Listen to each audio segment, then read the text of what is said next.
Memang tadi malam sudah diumumkan oleh Diktipidum bahwasanya pengaduan Ibu Putri soal pelecehan seksual dan berencana pembunuhan sudah terbantahkan.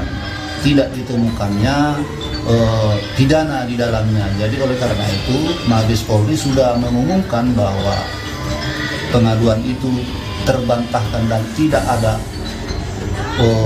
hukum terpidananya. Oleh karena itu kami memohon kepada pihak-pihak yang berwajib agar kiranya nama baik anak kami almarhum Yosua beserta nama baik keluarga besar dipulihkan. Jadi kita mau tahu peristiwanya dulu nih.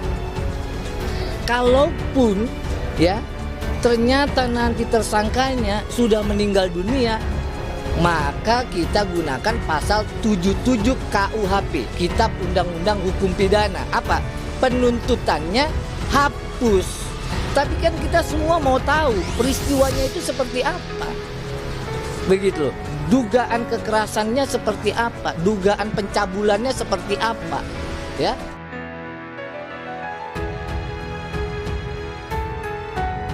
Ramai spekulasi motif Ferdy Sambo. Anggota DPR mengatakan, jangan kembangkan narasi apapun di ruang publik. Jakarta, Kompas.com.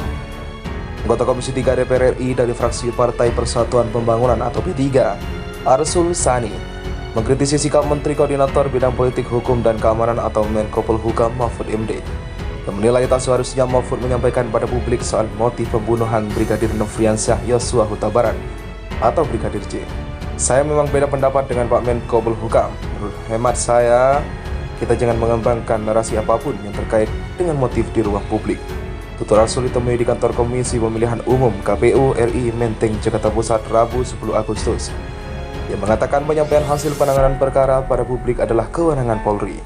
Komisi 3, Kemenko Polhukam itu bukan penyidik, jadi kita sarankanlah kita percayakan kepada penyidik, katanya.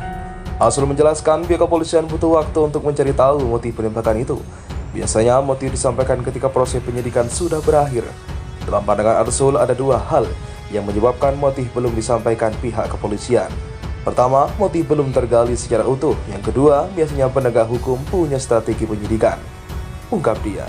Yang menegaskan, motif tak boleh buru-buru diungkap agar tak mengganggu proses pengungkapan perkara.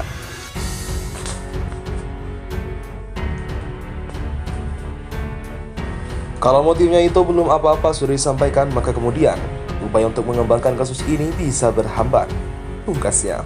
Adapun dalam konferensi pers Selasa 9 Agustus 2022, Mahfud MD mengatakan motif penembakan Brigadir J cukup sensitif. Mungkin hanya boleh didengar oleh orang-orang dewasa, ucapnya. Diketahui Kapolri Jenderal Listio Sigit Prabowo telah menetapkan 4 orang tersangka dalam perkara ini. Keempatnya adalah mantan Kadifropam Polri Irjen Ferdy Sambo, Baradae, Bribka RR, dan KM. Sigit menyampaikan Sambo diduga memerintahkan Baradae untuk menembak Brigadir J. Lalu Bribka RR dan KM membantu dan menyaksikan penembakan tersebut.